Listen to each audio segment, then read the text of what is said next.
Mesdames et messieurs, bonsoir. Heureux de vous retrouver ce vendredi soir sur Mikuba Télévision pour décrypter l'actualité de la République démocratique du Congo. Ici, on parle politique sans filtre.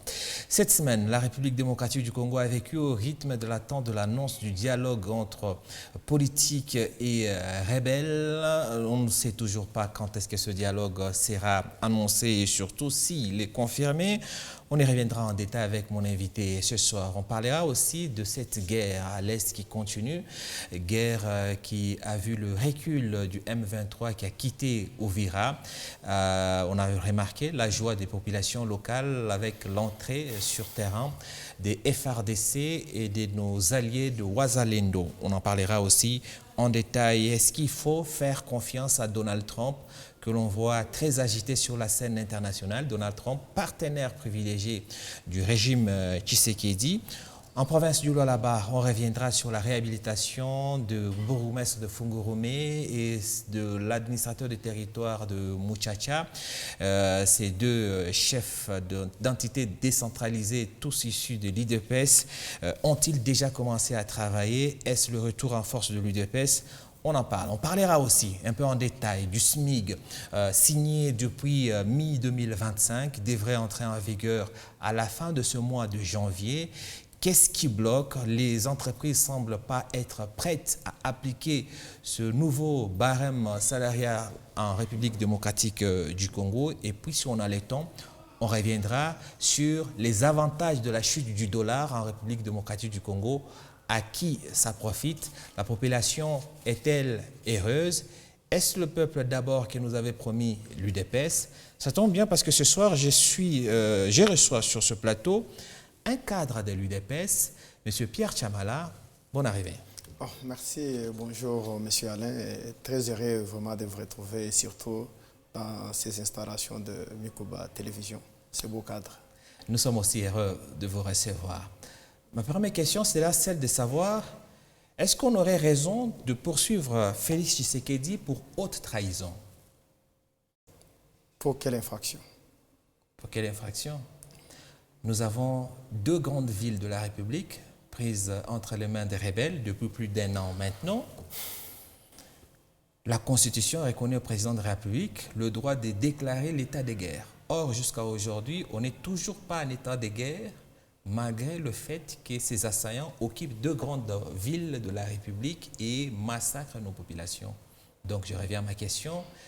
Lui qui a juré de protéger les populations et notre intégrité territoriale, pour quelles raisons il ne proclame pas l'état de guerre pour que officiellement nous soyons en guerre? Est-ce pas une raison de le poursuivre pour haute trahison?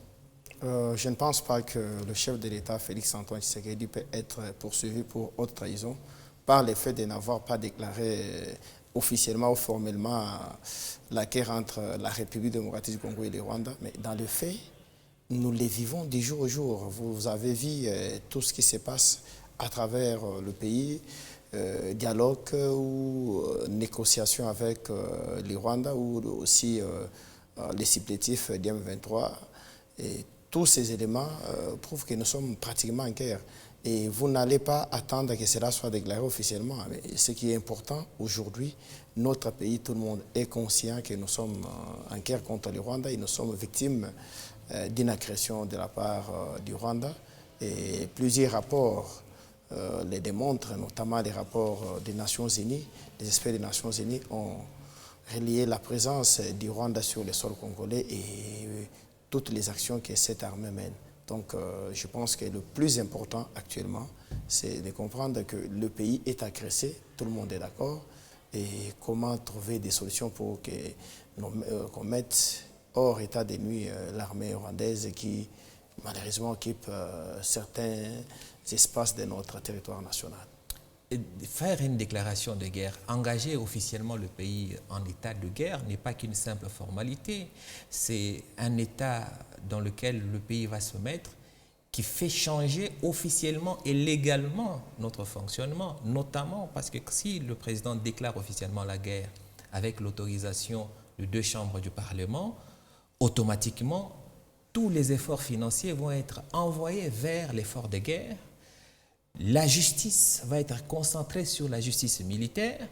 Certaines institutions budgétivores vont être suspendus. Bref, ce n'est pas qu'une simple formalité. Et ne pas les déclarer veut dire qu'on peut comprendre qu'on sous-estime ou on sous-estime, voilà, c'est ce que je voulais dire, la guerre qui nous est imposée par les rebelles. Non, mais écoutez, je viens de le dire que... Dans votre réponse, vous nous faites croire que, de manière pratique, on est déjà en guerre. Mais ce n'est pas qu'une question de formalité. Parce que s'il déclare la guerre, il y a beaucoup de choses qui vont être engagées pour nous permettre effectivement de gagner cette guerre. Vous ne pensez effectivement, pas? D'ailleurs, il y a plusieurs façons d'engager le pays dans cette dynamique. Vous vous souviendrez que cette partie de la République donc, était déjà sous l'état de siège. C'est des mécanismes qui étaient mis en place pour contraindre et mettre fin à tout ce qu'il y avait comme, tout ce qu'il y a comme hostilité. Donc, de manière générale ou globale, je sais que beaucoup souhaiteraient voir ces déclarations se faire dans le cadre juridique tel que prévu, réunir les deux chambres. Qu'est-ce qui bloque? Mais écoutez, c'est le plus important ici. Ce n'est pas qu'il y a quelque chose qui bloque, oui, mais est-ce que le pays est en guerre, vrai ou faux? Le pays est en guerre et nous sommes engagés et vous voyez tous les efforts qui sont fournis pour enfin mettre fin à la création rwandaise. Le problème, c'est que quand on n'a pas officiellement déclaré la guerre, c'est que certains membres des institutions de la République se comportent un peu comme si on était en paix. Je donne l'exemple. Nous sommes en guerre, les rebelles font ce qu'ils font, les Rwandais font ce qu'ils font. On a un leader de l'Union sacrée, du président de la République, le vice-président du Sénat, M. Bahati, qui fait la fête à Dubaï, qui se filme et qui dit qu'il s'en fout de ce que l'opinion publique va dire. Qu'est-ce que vous pensez de cela? N'est-ce pas là une bonne raison que le président déclare officiellement la guerre pour couper court notamment à de tels agissements? Je crois que nous avons pris de mauvaises habitudes depuis un certain temps, de penser qu'il n'y a que les officiels ou les autorités qui peuvent avoir l'attitude de la guerre. Ah. D'ailleurs, même vous, je vous vois en veste. Ouais. Mais pourquoi en veste pendant qu'ils sont pendant la période de la guerre? Vous êtes en veste. Vous devez être pratiquement dans... Je ne dirige pas une institution. Non, mais écoutez, aujourd'hui, le pays est menacé. Ce n'est pas l'individu Félix Antoine Tshisekedi qui est menacé, c'est la République, c'est notre existence. Mais l'individu Félix Tshisekedi est une institution. Effectivement. Si on le cite ici, ce n'est pas parce qu'il est individu, c'est parce que c'est le garant de la nation. Effectivement, mais c'est lui qui porte ce combat. Mais vous devez comprendre que les combats dont nous faisons face actuellement, ce n'est pas un combat contre Félix Tshisekedi, mais c'est un combat de notre existence. C'est un combat de tout un avenir qui est mis en danger. Donc nous devons tous en tête se mettre, comprendre que le pays est agressé. Nous devons avoir une attitude qui montre que réellement nous sommes agressés. Vous avez évoqué le cas du vice-président du Sénat, l'honorable Bahati. Mais écoutez, je pense que nous exagérons aussi beaucoup. Comment? Nous exagérons beaucoup puisque ne pensez pas que le fait que nous sommes en guerre, on doit cesser de manger. Donc il y a On peut manger discrètement. Hein? Non, mais on ne peut pas cesser de manger. Que pensez-vous, c'est une parenthèse, parce que M. Bahati, l'honorable Bahati, est leader à l'Est, donc sa base se trouve dans les zones occupées par les agresseurs rwandais. Que pensez-vous que sa base pense des images qui circulent de lui en train de faire la fête alors que sa population est en train de souffrir, de mourir, d'être massacré? Écoutez, j'ai du mal à répondre à sa place puisque je ne suis pas porte-parole. Il est de votre oui, mais il est de l'Union sacrée. L'Union sacrée. L'UDPS, qui est la fille aînée de l'Union sacrée, il y a une certaine ligne de conduite. Oui, mais parce que quand vous me demandez, par exemple, à moi de ne pas porter une veste parce qu'on est en guerre, que diriez-vous à vos partenaires privilégiés de premier rang qui sont d'ailleurs membres des institutions? Non, mais écoutez, je disais que je ne suis pas porte-parole du président Bahati. Je pense qu'il a estimé qu'il pouvait fêter ses 70 ans en dehors du pays. On ne peut pas quand même lui tenir un procès pour ça. Mais c'est un choix. Mais est-ce que vous validez cette manière de faire? Vous n'êtes pas son porte-parole, mais vous êtes acteur politique comme il l'est aussi en cette période. Est-ce une bonne image qu'il envoie à la population? Est-ce que vous êtes d'accord ou pas? Non, mais écoutez, il a fait un choix, et c'est le choix qu'il a fait. Vous? Mais moi, je ne peux pas émettre un point de vue sur un choix de quelqu'un. Ok. C'est un choix, et moi, je constate qu'il a choisi ce cadre pour fêter ses 70 ans. Donc, il est difficile aujourd'hui de me donner à cet exercice où je dois émettre un point de vue ou juger ses actions. Donc, ce qui est important, l'Union sacrée de manière générale, tous ceux qui accompagnent le chef de l'État, prennent la question de la création à la hauteur qu'il faut. Et vous voyez combien on s'est toujours mobilisé, on a toujours fait un bloc, et je crois que c'est le plus important. Récemment, le président de la République, le gouvernement central, notamment par la bouche du ministre de la Justice, ils ont officialisé la décision du gouvernement de déclarer nul et de nul effet toutes les décisions juridiques qui prendraient le M23 dans les zones qui les occupent, ça veut dire les actes de mariage, les actes de décès, les cessions de parcelles, etc., etc. Tout ça, c'est déclaré nul et de nul effet. Ma question, c'est, est-ce une bonne décision? Parce que ces décisions de justice prises sous l'ère du M23, c'est à la population que ça profite. Si, au retour de la paix, on déclare que toutes les décisions de justice décidées pendant l'occupation du M23 tombent, qui est le plus grand perdant? Oui, mais écoutez, malheureusement, c'est ça aussi le prix qu'il faut payer. Vous savez, nous sommes... la République démocratique du Congo ne peut pas cautionner une agression. Les agresseurs venir sur votre sol et commencer à livrer un certain nombre de documents. Mais finalement, demain, quand nous allons récupérer cette partie, mais c'est là même qu'est né beaucoup d'infiltration. On risque d'avoir autant de mariages, autant de documents livrés auprès des gens qui ne relèvent pas réellement d'un travail de qualité fait. Donc on va nous infiltrer encore davantage à travers ce genre d'opérations. Est-ce qu'il ne serait pas mieux d'attendre, de récupérer ces espaces, ensuite d'examiner au cas par cas chaque dossier, au lieu d'emblée de déclarer tout nul et nul est fait? Je donne un exemple pratique. Aujourd'hui, il y a un enfant qui naît à Goma, d'un père congolais et d'une mère congolaise. L'acte de naissance signé par une autorité d'état civil nommée par le M23. Quand le gouvernement va récupérer cet espace, on va déclarer quoi? Que cet enfant n'est pas né ou il n'est pas congolais? Le moment voulu, cette question sera traitée. Mais le plus important actuellement, toutes les actions ou tous les actes que le M23 pose dans l'ensemble doivent être nuls et sans effet. Ça, c'est une décision responsable de l'État congolais. Vous saluez cette décision? Et j'encourage. Vous l'encouragez. On va voir ce que ça va donner. On va ouvrir le chapitre du dialogue, parce que c'est l'une des voies choisies par le président Tshisekedi pour nous sortir de cet état de guerre dans lequel nous sommes des faits et pas juridiquement. Le dialogue, donc, pas encore officiellement annoncé, mais ce dialogue, on va le faire avec qui? Mais d'abord, la première question, vous de l'UDPS, êtes-vous finalement d'accord avec la tenue d'un dialogue entre les différentes parties en conflit en RDC? L'UDPS, c'est un parti qui a été créé et qui a évolué dans un combat pacifique. Et le dialogue chez nous est toujours permanent. Nous l'avons toujours dit plusieurs fois. Le chef de l'État l'a répété.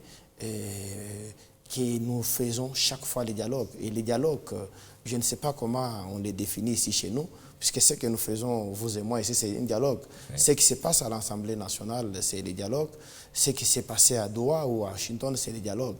Mais seulement que les hommes politiques congolais ont une conception qui est propre à eux. Et ils pensent que le dialogue, c'est prendre Katumbi, prendre Cholet, prendre Fayoulou, les mettre dans une chambre et commencer à se partager le pouvoir. Ce qui est admissible et ce qui n'est pas admissible. Donc, vous devez comprendre que le dialogue, nous ne l'avons jamais refusé. L'UDPS, c'est un parti qui a évolué et qui continue à évoluer dans les dialogues.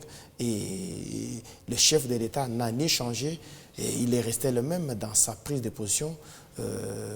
On peut toujours échanger avec les Congolais qui souhaitent voir leur pays évoluer. Mais nous devons relever un point. Lequel? Le Rwanda, Paul Kagame, avec sa bande, vous a dit il n'y a pas longtemps que le problème n'est pas Félix Antoine Tshisekedi, le problème n'est pas les institutions actuelles, puisque le problème du M23 a existé avant Tshisekedi, et que son problème, c'est les espaces. Alors, posez-vous la question et posez la question à tous ces opposants qui réclament dialogue, qu'ils vous disent si demain, lorsque nous allons nous mettre autour d'une table comme ils le souhaitent, par quel bateau magique Paul Kagame va faire ses valises pour rentrer chez lui, puisque ses appétits sur le sol congolais, lui-même le dit, ça existe il y a longtemps. Oui, mais vous posez la question de quel bateau magique va permettre qu'à l'issue du dialogue, on puisse chasser Kagame. Mais Kagame, s'il est chez nous, c'est parce qu'il passe par certains de nos frères qui sont frustrés et qui le disent clairement. Si on commence entre nous d'abord à nous mettre d'accord et à faire en sorte qu'aucun d'entre nous ne soit utilisé par Kagame, vous ne pensez pas que ce serait une force pour nous d'être unis face à Kagame plutôt que d'être divisés, parce que vous n'allez pas me dire aujourd'hui que Corneille Nangaa n'est pas congolais? Écoutez, mais ce n'est pas le premier dialogue, nous sommes au 40e, puisqu'à Sun City, nous avons signé un pacte et les Congolais se sont dit, voilà désormais le seul moyen d'accéder au pouvoir, c'est les élections. Le président Félix Antoine Tshisekedi a été élu à 73%. Personne n'a contesté, même la SEMCO qui a été toujours spécialiste des contestations et de tout ce que vous connaissez, a de manière claire avoué et donné son feu vert qu'il y a eu élection transparente et le chef de l'État a été élu. Par quel miracle Nangaa se retrouve aujourd'hui? Puisqu'il est frustré à cause du carré minier, on doit accepter de tuer ses propres frères et sœurs. Oui, mais revenons d'abord au nombre de dialogues que nous avons déjà eus. Est-ce que vous voulez nous dire qu'à l'UDPS, vous avez un nombre limite de dialogues, que dépasser ce nombre, on n'a plus le droit de dialoguer dans ce pays? Non, mais écoutez... Parce que vous nous dites que combien de dialogues on a déjà eu, mais s'il faut dialoguer 1000 fois, c'est quoi le problème? Mais nous devons préciser une chose, qu'il n'y a pas une crise politique en RDC. Ah bon? Nous avons une crise sécuritaire et tout le monde le sait. Qu'on nous dise qu'est-ce qui s'est passé. Il n'y a pas une crise politique en RDC. Il n'y a pas une crise politique. On a eu des élections pendant 7 jours. Vous estimez que ce n'est pas une crise politique? Il y a eu, ces élections ont été validées par tous et tout le monde... Pas par tous. Mais écoutez... Pas par tous, reconnaissez-le. Si tout le monde à l'UDPS a validé cette élection, on est d'accord, mais pas par tous les Congolais. La preuve, on a bien eu un Katumbi qui s'est énervé, qui n'a pas validé les résultats, qui n'a pas appelé Tshisekedi pour les féliciter pour ces résultats. Bref, aucun des grands candidats de l'opposition n'ont reconnu les résultats. Il n'y a pas que les candidats présidents de la République, il y a aussi beaucoup de candidats députés qui n'ont pas aimé, et ce n'est même pas seulement l'opposition. La CENI elle-même, elle a reconnu qu'il y avait des fraudes. La preuve, elle a invalidé plusieurs candidats parce que des machines à voter se sont retrouvées dans des chambres des gens. Comment vous pouvez dire que les élections ont été validées par tout le monde? Non, mais la CENI a reconnu, c'est ça aussi une preuve d'une bonne gestion, des responsabilités, puisque jamais on peut organiser une activité comme celle-là avec les résultats et que tout le monde est satisfait. Il y a toujours, malheureusement, des gens qui peuvent, par des moyens qu'on ne peut pas aussi déterminer, arriver à tricher.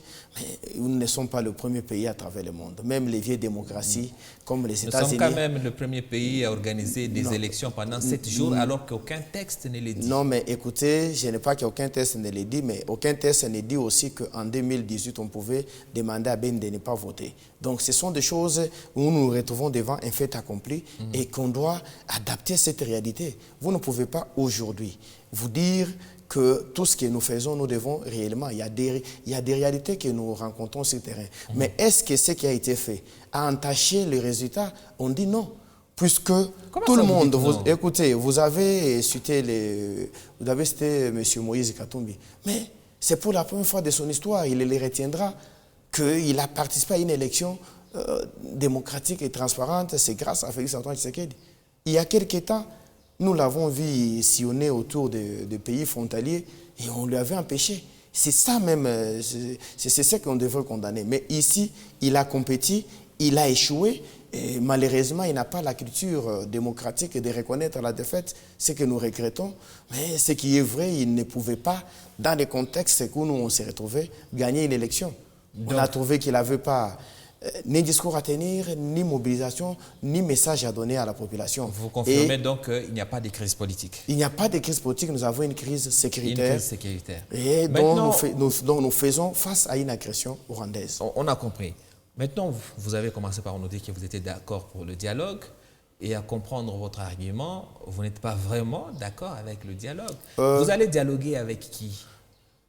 Écoutez, Le dialogue, je l'ai dit dès le début, que le dialogue est permanent à l'IDPS. Nous, vous voyez ce que Augustin Kabouye fait chaque dimanche. Oui, mais ce n'est pas ce dialogue-là dont on parle. Écoutez, s'il vous plaît. C'est pour vous donner la culture de l'IDPS. Okay. C'est qu'Augustin Kabouye fait chaque fois, ou ce que nous faisons ici au niveau de la province, avec ma fédération là-bas, et vous allez trouver que dans toutes nos cellules, toutes nos sections, nous échangeons.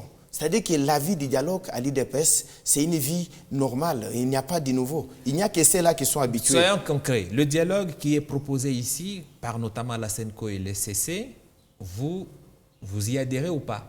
Mais écoutez, vous parlez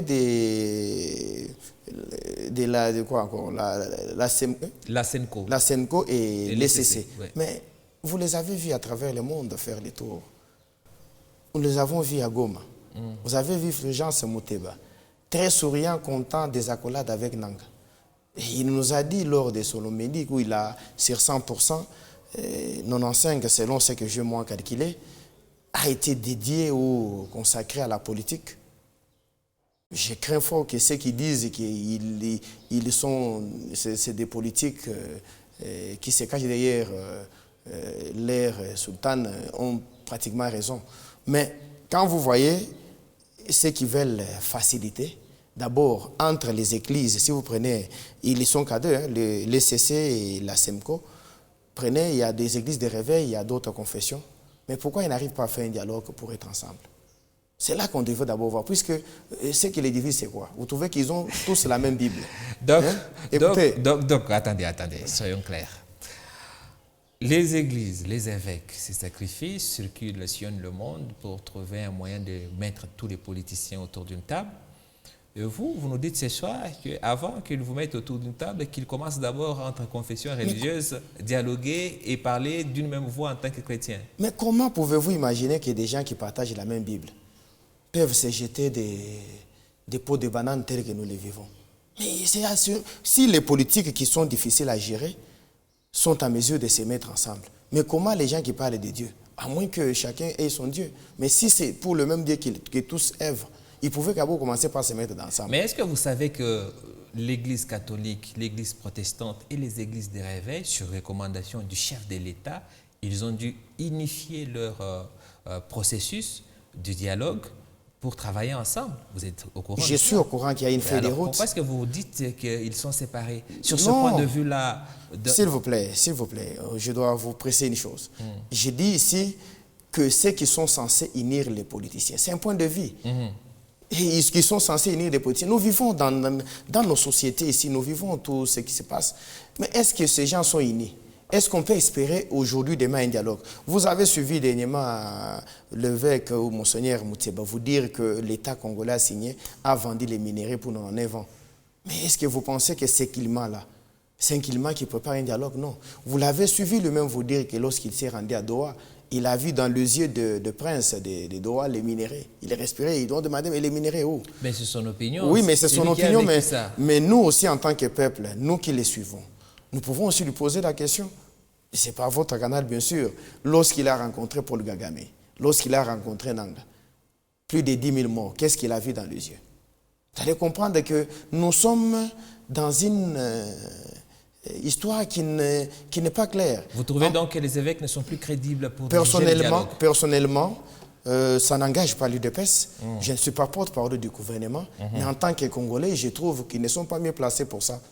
Puisque, allez voir dans le jet, dans leur façon, leur sortie médiatique, vous trouvez qu'ils ont un penchant. Maintenant, il y a ce dialogue qui est en cours sous l'égide du président angolais, qui est actuellement le président de l'Union africaine. Il y a ce qui se passe au Togo. Sous quelle forme ce dialogue, selon vous, doit être réalisé? Est-ce qu'on va se retrouver à Luanda ou au Togo ou bien à Kinshasa avec ceux qui sont d'accord avec ce dialogue-là? Il s'agit d'un dialogue intercongolais et tout doit se passer sur les sols congolais. Comment on peut déplacer les gens pour les amener ailleurs? Et moi, je souhaite même que ça soit, que ce dialogue, s'il aura lieu bien sûr, qui se déroule sous le format de la conférence nationale souveraine, où on voit tous ces opposants, qui passent leur temps dans des stades en train de se photographier avec les joueurs des Real et consorts. C'est Katumbi ça. Oui, mais qu'on lui demande, mais monsieur, toi, depuis que tu existes, tu es toujours en exil. Qu'est-ce qui dérange? Qu'ils disent, pour une fois que les Congolais sachent qu'est-ce qui fait que du temps des Musées, Katumbi est en exil, du temps de Kabila en exil, et finalement avec Félix en exil. Et comme ça, on peut tirer des leçons. Côté du peuple. Non, mais maintenant qu'ils nous disent, c'est ce que nous souhaitons. Et moi, je pense que nous allons créer un mouvement, si le dialogue aura lié, que ce dialogue se tienne dans des conditions où nous sommes informés de ce qui se passe. Vous pensez que Corneille Nangaa va arriver à Kinshasa pour participer à ce dialogue? Mais si les Congolais il veut qu'il se tienne à Kigali, ça doit se tenir ici. Mais Sun City, tous les précédents dialogues, ça non, mais écoutez, nous ne pouvons pas... On est dans un conflit armé. Oui, il y a mais... une question sécuritaire qui se pose. Écoutez, nous sommes un pays qui a eu à tenir plusieurs dialogues et nous avons tiré des leçons sur ces dialogues. Si celui-ci aura lié, nous souhaitons que ça se tienne à Kinshasa. Si il doit se tenir à Kinshasa et que ça soit public, comme ce qui s'est passé en 1992, si je ne me trompe pas, avec la conférence nationale souveraine. Oui, mais il y a eu quelle suite à ça? Non, mais il y a eu quelle suite puisque l'AFDEL de triste mémoire est venu cacher la fête. Ce n'est pas l'AFDEL qui a arrêté la conférence nationale souveraine. Écoutez, nous étions déjà dans... Tshisekedi a été nommé Premier Oui, ministre. et malgré ça... Qu'est-ce qui a changé dans le pays Écoutez, après ça? malgré ça, nous on tenait fort et Mobutu était déjà sur le point de lâcher complètement et qu'on était déjà dans une phase... Bon? Oui, on était déjà dans une phase de transition. Malheureusement, on nous a amené les Rwandais qui ne veulent pas laisser notre sol. On nous a amené les Rwandais par Paul Kagame. Revenons un peu en arrière. Tout à l'heure, vous parliez de la crédibilité des évêques que vous mettez en doute. Mais ces mêmes évêques, c'est eux qui vous ont permis de prendre le pouvoir. C'est eux qui vous ont réunis pour l'accord de la Saint-Sylvestre. N'eût été cet accord, l'UDPS ne serait pas au pouvoir. À l'époque, ils étaient crédibles. Non, mais écoutez, quelle était la suite de l'accord de Saint-Sylvestre? Depuis jusqu'à maintenant, on nous a promis le plan B, on nous a promis qu'ils avaient les noms qui détenaient du Premier ministre. Mais c'est grâce à l'accord de Saint-Sylvestre que Tshisekedi a eu droit à participer aux élections. S'il vous plaît, non, mais Tshisekedi n'avait pas un problème, Tshisekedi avait derrière lui ces peuples congolais et le parti UDPS qui l'accompagnait. Vous ne pensez pas que vous crachez un peu dans la soupe? Parce qu'on sait tous que si Kabila a eu à quitter le pouvoir, c'est grâce à la pression des catholiques, notamment avec les marches que les catholiques ont organisées. La plupart des morts qu'il y a eu pour les élections, avant les élections de 2018, ce sont des chrétiens catholiques. Thérèse Kapangala, c'est une sœur catholique. Ce n'est pas une militante de l'UDPS. Non, mais est-ce que vous pouvez vous rappeler des combattants incendieux à la 11e mairie dans notre permanence?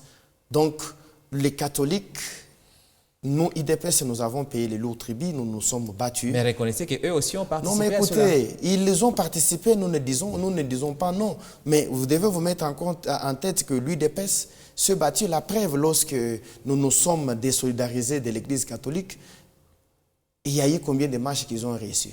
Ah, vous les mettez au défi? Non, mais il y a eu combien de marches puisqu'ils ont tenté en 2018, ça n'a pas fonctionné et jusqu'à maintenant. C'est pourquoi ils ont choisi les médias pour se spécialiser. Pour se spécialiser. Et revenons à la question de avec qui il faut dialoguer, parce que si tout le monde finit soit en prison, soit en exil, en prison, il y a déjà Chadari, Obeminaku vient d'être raflé aussi, il est en prison. Il y a le jeune Nathanaël Onokomba qui est aussi en prison militaire, s'il vous plaît. On n'a toujours pas compris pour quelles raisons. Il semble qu'on l'accuse d'avoir fait un tweet ou je ne sais pas quoi.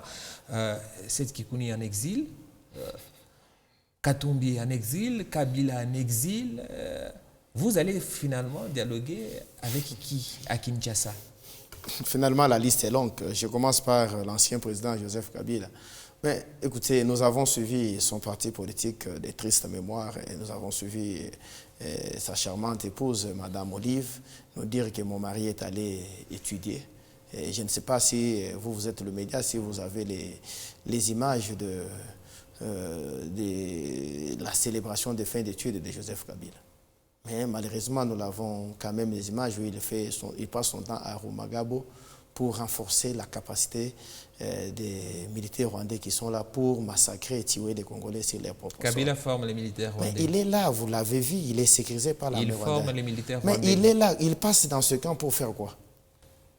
Ces camps-là où il passe, il fait quoi là-bas? C'est vous qui avez l'information. Non, mais j'ai dit, il passe dans ces camps comment? Puisque quand il est à Goma, il est sécurisé par l'armée rwandaise, il est à l'aise là-bas. Il vit comment? C'est pour vous dire que ce sont des gens qui ont quitté librement ce pays sans aucun problème. Lorsque Kabila a pris la décision de quitter le pays, qui l'avait chassé? Il est parti seul. Moïse Katumbi, mais même nous l'avons vu quitter le pays et subitement nous le voyons souvent dans des matchs. Mais non, ne déformez pas l'histoire. Pour Kabila, il est poursuivi, condamné à mort. Non, avant que Kabila bien sûr ne soit poursuivi. Il est bien informé, sûrement qu'il était au courant que vous montiez un dossier sur lui. Jamais. Katumbi, l'histoire de l'aéroport, c'est pour ça qu'il a quitté. Il a un dossier en justice? Ben, vous étiez en train de monter un dossier. Non, mais qui a monté? Puisque comment on peut se baser? J'ai dit, écoutez, si quelqu'un sent que le feu est en train de venir, il ne va pas attendre jusqu'à ce qu'il puisse brûler. Surtout que l'un de ses lieutenants a été, on va dire, assassiné, mais la justice a dit qu'il s'est suicidé. Chéribin Okende, d'heureuse mémoire. C'est normal qu'il ait eu peur. Salomon Kalonda a été arrêté, passé plusieurs mois en prison malgré la maladie. Vous pensez que Katumbi allait aussi patienter jusqu'à ce que vous allez mettre la main sur lui? C'est la même chose qui est arrivée à Kikouni. Il a senti, il a vu les signes de temps et il a fui. Donc je reviens à ma question.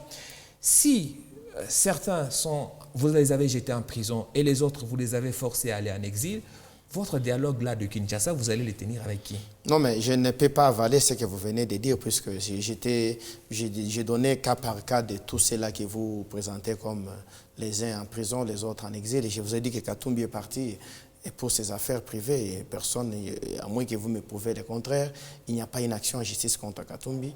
Et il est parti. D'ailleurs, on sent seulement qu'il est libre quand il est à l'extérieur, puisqu'on le voit souvent dans des matchs de football où il a beaucoup de la maîtrise. Okay.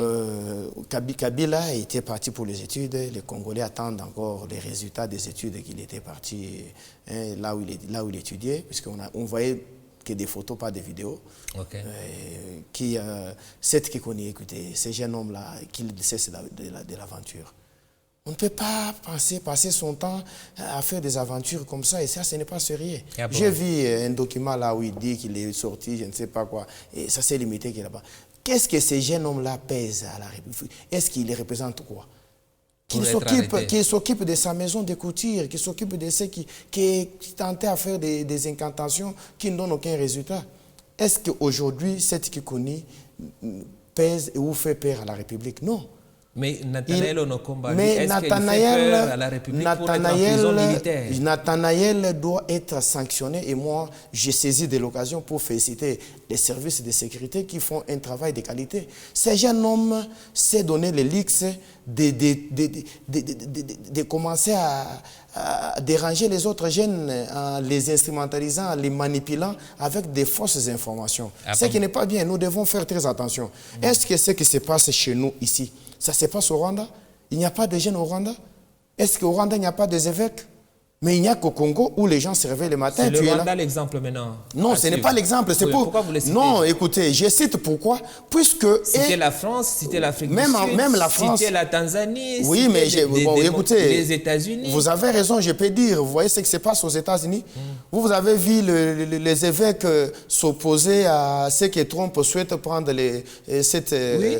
Non, mais écoutez, ce n'est pas ça. Lorsque les intérêts du pays sont mis en danger ou lorsqu'il s'agit des intérêts du pays, nous devons être tous unis.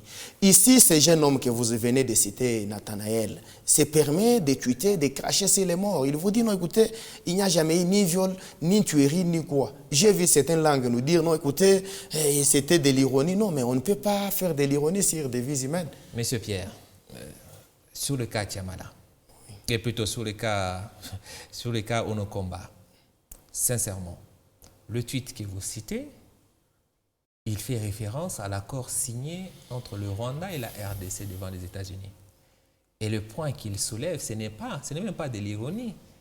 Est-ce que c'est faux ce qu'il dit? Qu'est-ce qui était vrai? Est-ce que l'accord entre le Rwanda et la RDC reconnaît que le Rwanda a agressé la RDC? est-ce qu'à ce niveau-là, dans l'accord, on devait signer Rwanda agresseur? Mais pourquoi le Rwanda a signé? Pourquoi la Zambie n'a pas signé? Pourquoi le Centrafrique? Pourquoi les Soudan du Sud? Pourquoi la Tanzanie? Le jeune homme a tout simplement dit que dans l'accord signé entre les deux parties, Rwanda n'est pas traité comme agresseur. Et ce n'est pas faux, vous n'allez pas me dire le contraire. Il n'y a aucun article dans cet accord qui dit qu'étant donné que le Rwanda a agressé la RDC par exemple, le Rwanda reconnaît et va payer je ne sais pas quoi à la RDC. Ce n'est pas dit dans l'accord. Au contraire, la RDC reconnaît héberger les FDLR et qui va les traquer pour les ramener au Rwanda.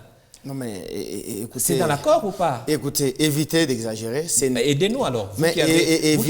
Évitez d'exagérer. Je reviens sur le cas de Nathanaël. Bien oui, on est là. À qui je lui souhaite un bon séjour là où il est. Il doit comprendre que la politique n'est pas de l'agitation. Il doit savoir qu'est-ce qui doit sortir de sa bouche et qu'est-ce qui ne doit pas sortir. Alors, si vous estimez qu'il a été arrêté abusivement, mais d'ailleurs c'est une occasion pour lui, il aura un procès équitable où il doit expliquer réellement sa pensée. Puisque lorsqu'on vous arrête par le service de sécurité, ne vous mettez pas en tête directement qu'on vous arrête et vous êtes déjà condamné. Non. Il aura droit à la défense. Il va expliquer, écoutez, ces tweets, je voulais tout simplement expliquer ça, je voulais cela. Et c'est ça même l'état de droit. Moi, je ne sais pas comment vous concevez la notion d'état de droit. C'est-à-dire qu'on doit régler les problèmes dans des réseaux. On dit non, écoutez, non, c'était ça, on lui laisse, non. Il a été interpellé et mis en disposition de la justice. Non, il n'y a pas été. Non, mais écoutez, lorsque les faits sont graves, lorsque vous apprenez qu'ici... J'ai dit ceci. Il y a eu beaucoup de temps entre le tweet et son... J'ai dit ceci. Non, mais les services peuvent prendre le temps qu'il faut. Vous n'allez pas demander à la justice, il fallait agir le matin. Non, mais écoutez, la justice elle-même sait pourquoi. Elle a pris ce temps. Nous devons faire confiance à la justice. Imaginez-vous qu'ici, à Mikouba, vous vous réveillez le matin, on vous dit, non, écoutez, monsieur le directeur, il y a quelqu'un qui vient de voler la caméra. Et vous allez au parquet pour chercher une convocation? J'ai fait quoi?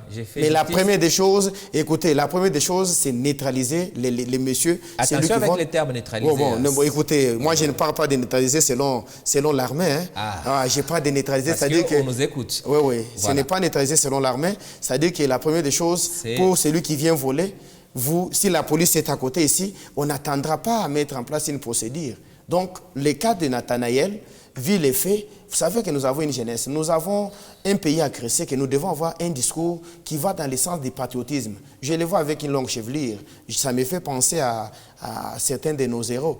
Mais il devrait avoir cette capacité de comprendre que lorsqu'il rencontre le jeune, il doit les mobiliser, il doit les amener vers... Pour la patrie et non contre la patrie. Oui. Mais ma question, vous n'avez toujours pas encore répondu. Laquelle? Si tout ce beau monde ils ne sont pas sur le point de participer au débat, au dialogue, Katumbi, etc. en exil, les autres en prison, vous allez dialoguer avec qui? Avec Kabound? Mais écoutez, j'ai dit ceci, il y a des gens qui d'eux-mêmes décident de quitter le pays, décident de vivre ailleurs. La plupart de tous ces gens dont vous venez de citer là, c'est des gens qui vivaient, ils ont des résidences, c'est là qu'ils vivent.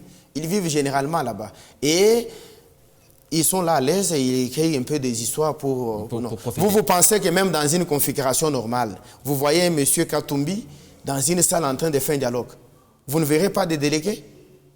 Vous voyez Katumbi tel que vous le voyez là, dans une salle en train de dialoguer. Il enverra des gens. Et vous dites donc pour ce dialogue, même s'il n'est pas là, il viendra. Le président de la République semble être d'accord pour ce dialogue parce qu'on l'a vu confirmer que les propositions de l'Angola sont une bonne chose, même si dans le fond, il ne nous a pas dit de quoi il s'agissait. Vous, de l'UDPS, si jamais demain il y a dialogue, qu'est-ce que vous attendez exactement de ce dialogue? Parce que certains, à l'Union sacrée, disent que s'il y a dialogue, ça suspend automatiquement le mandat du chef de l'État. Effectivement. Et que ça prolonge au-delà de 2028. Qu'est-ce que vous allez aller demander au dialogue?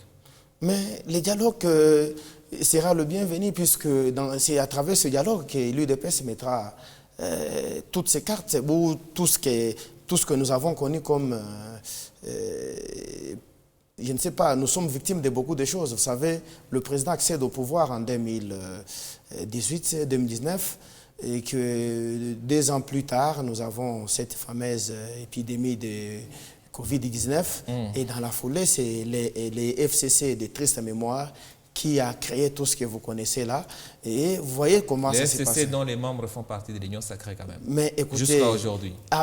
Mais c'est déjà réformé. Oui. C'est des gens qui ne sont pas les mêmes. Donc les gens que vous voyez aujourd'hui, ils n'ont pas les mêmes habitudes puisque les coachs n'est pas le même. Okay. Oui, il s'agit du président Félix Antoine Tshisekedi. Il travaille maintenant bien, il ne pille plus les richesses de l'État. Vous avez aujourd'hui tout ce que vous voyez comme réalisation. Nous n'avons jamais dit que tout est parfait. Mais aujourd'hui, pouvez-vous dire que les choses évoluent très bien. Alors, à ce dialogue, la question de la Constitution, ça c'est ce qui m'engage, moi. Cette Constitution pose problème. Même les patins d'IM23, Nangala a évoqué ça. Il a continué à les appeler pantins. Oui, mais il a souhaité qu'il y ait le fédéralisme. C'est-à-dire, quand on pense au fédéralisme, automatiquement... On doit réviser la Constitution. Mais par quel mécanisme? Donc, c'est-à-dire que tout le monde... Dans le cahier des charges, vous allez partir avec l'idée de toucher à la Constitution. Moi, je ne suis pas ici porte-parole de l'IDPS, mais j'interviens comme citoyen congolais. J'ai dit que... À ces dialogues, s'il m'était demandé de donner des éléments ou des sujets à débattre, il y a la question de la Constitution, il y a la question du mandat du chef de l'État.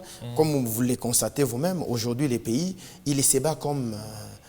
je ne sais pas comment qualifier ça. Tout ça, c'est pour arriver à donner... Donc, tout ce qui se passe en ce moment, ça a suspendu le mandat du chef de l'État. Mais comment pouvez-vous imaginer que nous allons à un dialogue pour organiser les élections en 2028? Il n'y en aura pas. Il n'y en aura pas. Il n'y en aura pas. Quel mécanisme? Puisqu'aujourd'hui, tout ce qu'on a comme ressources est dirigé vers la zone Est où nous sommes victimes d'une agression. Oui, pourtant, les militaires au front semblent ne pas toucher ces je ne suis pas porte-parole. Il y a des rapports de l'IGF qui les confirment. Je ne suis pas porte-parole de l'armée et je n'ai pas ces rapports ici pour confirmer ou infirmer. Moi, ce que je sais, que le gouvernement se bat pour que nous arrivons à récupérer... Sur les 20 milliards du budget national, tous les 20 milliards partent à l'Est. Que nous arrivons à récupérer les territoires occupés. Donc, je ne peux pas aujourd'hui me permettre de commenter ou de donner un point de vue sur le fonctionnement de l'armée puisque je n'ai aucune spécialité. Très bien, merci beaucoup. Au champ de chapitre, parlons du SMIC qui était censé améliorer les conditions de vie des Congolais. Décision prise par le gouvernement souminois depuis mai 2025 qui faisait passer le SMIC de 14 500 à 21 500. Qui devait prendre effet au mois de janvier 2026. Sauf que quand on a décidé sur ce SMIC, le taux du dollar il était à 28, 29. C'était pour rattraper ce décalage entre la vie réelle, le taux, et ce qu'on payait aux fonctionnaires et aux travailleurs congolais. Entre-temps, la Banque centrale a réussi à faire baisser le taux du dollar. On y reviendra après ce sujet. Donc le dollar descend à 21. Aujourd'hui, donc, on a une difficulté. Le SMIC a été fixé pour rattraper 28 000 francs. Le 28 000 francs, le taux du dollar a baissé. Donc, le SMIC se retrouve donc plus supérieur que ce qu'il était estimé lors de la décision de la Première ministre. Aujourd'hui, est-ce que vous estimez qu'il faille maintenir cette décision? Est-ce que ça ne va pas mettre en difficulté d'abord le premier employeur qui est l'État congolais? C'est une bonne question. Je voulais tout simplement... Bon, on doit quand même faire l'historique de ces SMIC, puisque pour ceux qui nous suivent, ils doivent comprendre SMIC c'est quoi, et c'est très important. Il s'agit du salaire minimum interprofessionnel garanti. Et tout est parti en 2008 avec l'arrêté qui avait été signé en ce temps. Et à cette époque-là, en 2008, les SMIC étaient à 1680. C'est-à-dire quoi? Tout travailleur, dans n'importe où il se trouve, le minimum du salaire qu'il doit toucher doit être, comme en 2008, c'était 1680. Donc 1680 par jour. Et quand vous faites fois 26 jours, ça vous donne un montant, sans compter les autres avantages, hôpital, logement et consorts. C'est-à-dire que si nous faisons un petit calcul, si vous le permettez, vous allez comprendre qu'en 2008, si vous prenez 1680 fois 26, ça nous fait pratiquement 4368. 40 000. Oui. 40 000. Oui. Alors, vous allez comprendre que en 2008, c'était ça le SMIC. Oui. Et de 2008 jusqu'en 2018, nous sommes partis de 1680 à 7075 francs. Et pendant 6 ans, il n'y a pas eu une grande évolution.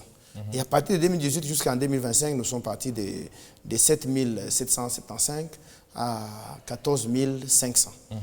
Ok, c'est ça. Donc, pour ceux qui nous suivent, ils doivent comprendre que vous prenez cette somme-là, vous multipliez fois 28 jours, c'est ça les jours que tout le monde preste, et vous avez les montants ou le salaire minimum. Voilà. Quelqu'un qui travaille dans n'importe quelle entreprise. Donc, c'est ce que l'État congolais a prévu pour que les gens vivent quand même un peu mieux. Donc, vous avez cette somme-là. Et de j'ai parlé de 2018 jusqu'à 2025, et cette année ici, 2026, au mois de janvier, ici, dès la paie de ce mois, il est prévu que les gens touchent 21 500 par jour. Donc, vous êtes, je ne sais pas comment, nous, je ne sais pas qui... Le salaire le plus bas payé, ça doit être 21 000. 21 500 fois 26 jours. Oui. Sans compter les autres avantages, entre autres les logements. Oui, qui sont garantis évidemment. Oui, qui sont aussi garantis et suivis par l'inspection du travail. Ma question maintenant, c'est avec la réalité économique aujourd'hui, est-ce que cette mesure doit-elle être appliquée parce que la Première ministre continue des réunions encore, parce que la semaine dernière, elle a tenu des réunions avec le patronat, avec les syndicats, etc. Et le patronat, donc l'association des patrons congolais, n'est pas très chaud à appliquer cette nouvelle mesure parce qu'elle va mettre les caisses des entreprises en difficulté. La question, je vous la repose, est-ce qu'il faut maintenir cette décision?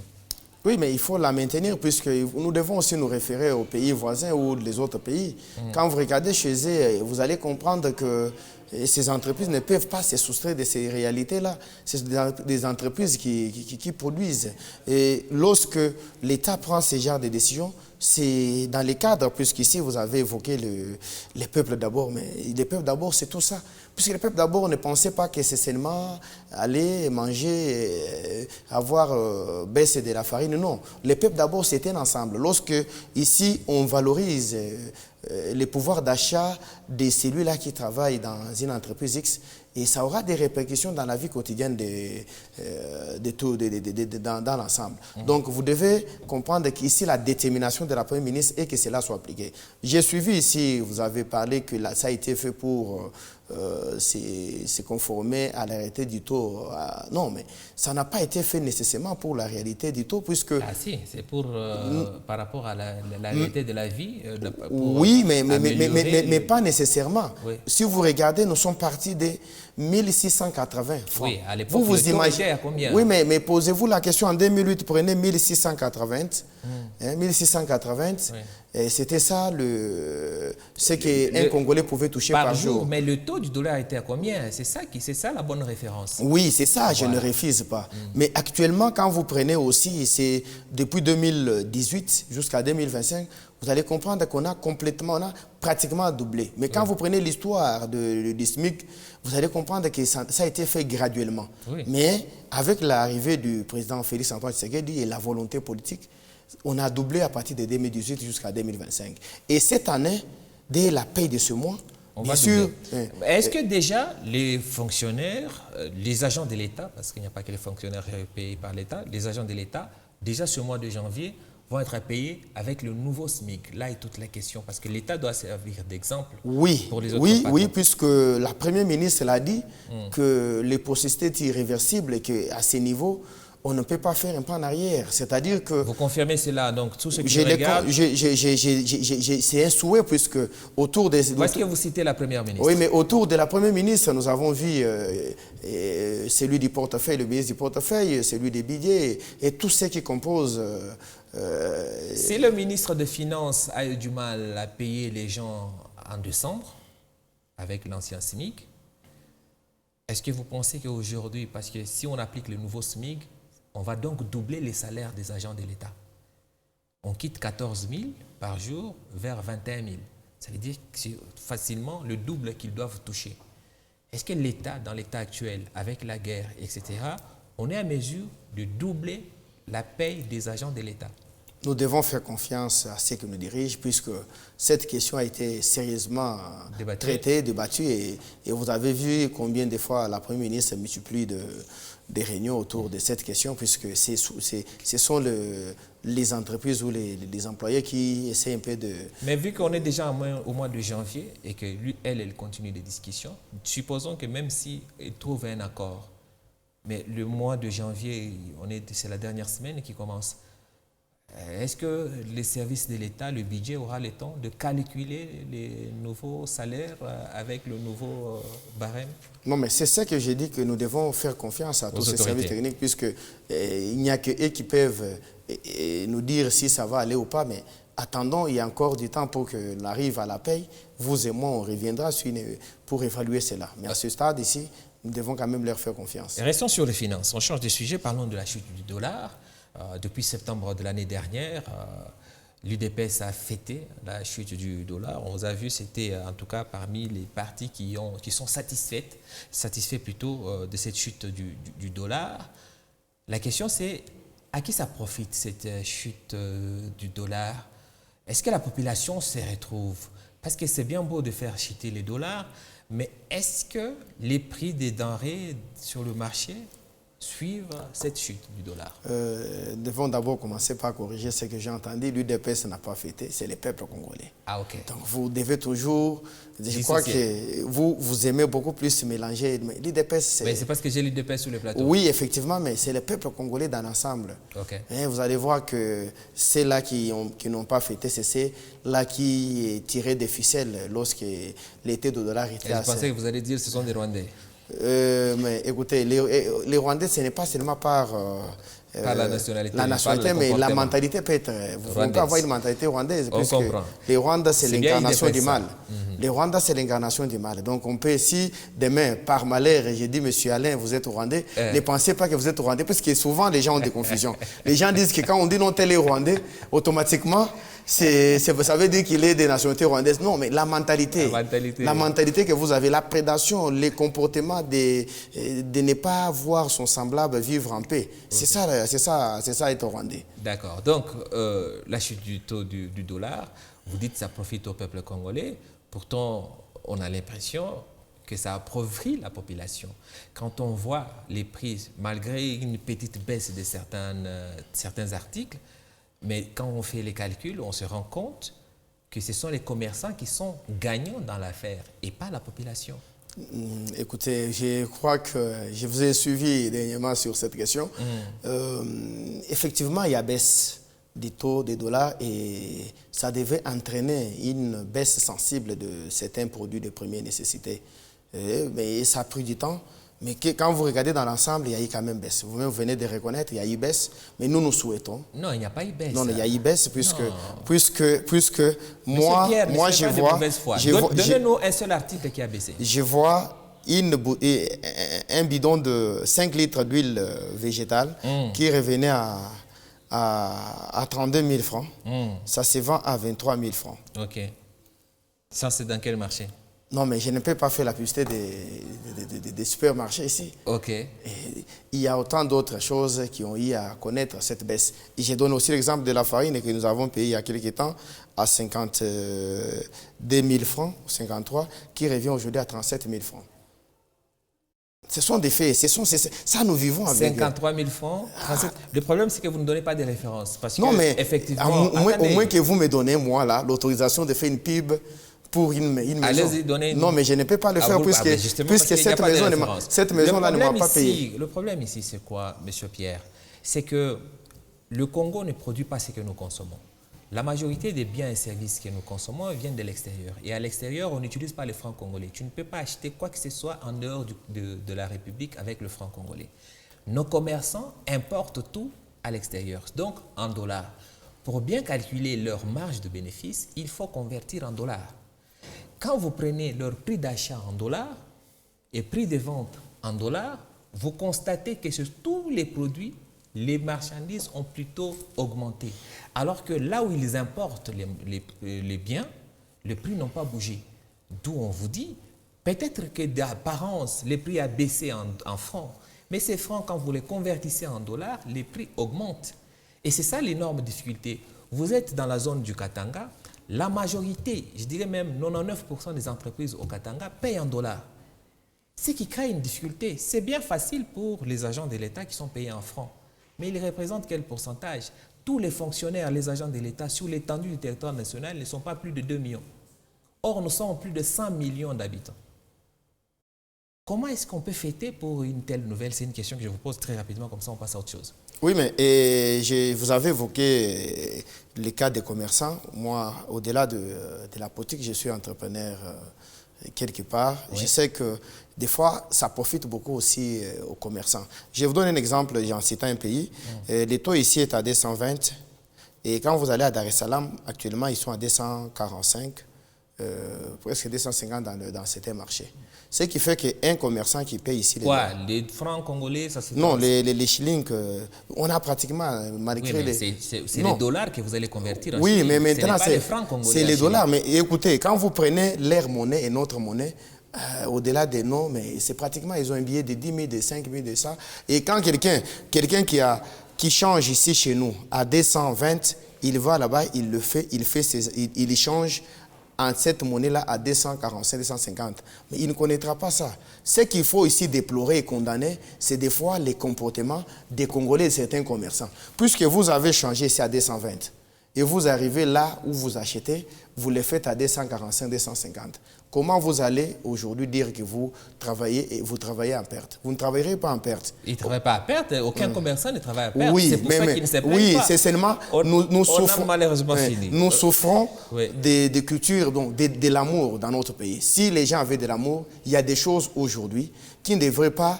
nécessairement revenir à ces prix. Je peux vous scandaliser en passant. Un mot, juste un mot. Oui, en passant, prenez les hôtels ici. Vous avez un hôtel qui coûte 100 $ ici, c'est un hôtel qui coûte 10 $ ailleurs. Pourquoi on arrive à les mettre à ce prix? Merci beaucoup, M. Pierre Tchamala. Malheureusement, on n'aura pas le temps de prendre tous les sujets. C'est moi qui vous remercie de m'avoir donné cette occasion. Merci aussi à vous pour votre fidélité. Politico, c'est à suivre tout ce week-end en rediffusion. Nous sommes disponibles sur tous les réseaux sociaux. À voir et revoir sur l'application MyCanal du groupe Canal+. Moi, je vous retrouve le vendredi prochain, Dieu voulant, pour un autre numéro de Politico. D'ici là, merci de nous rester fidèles.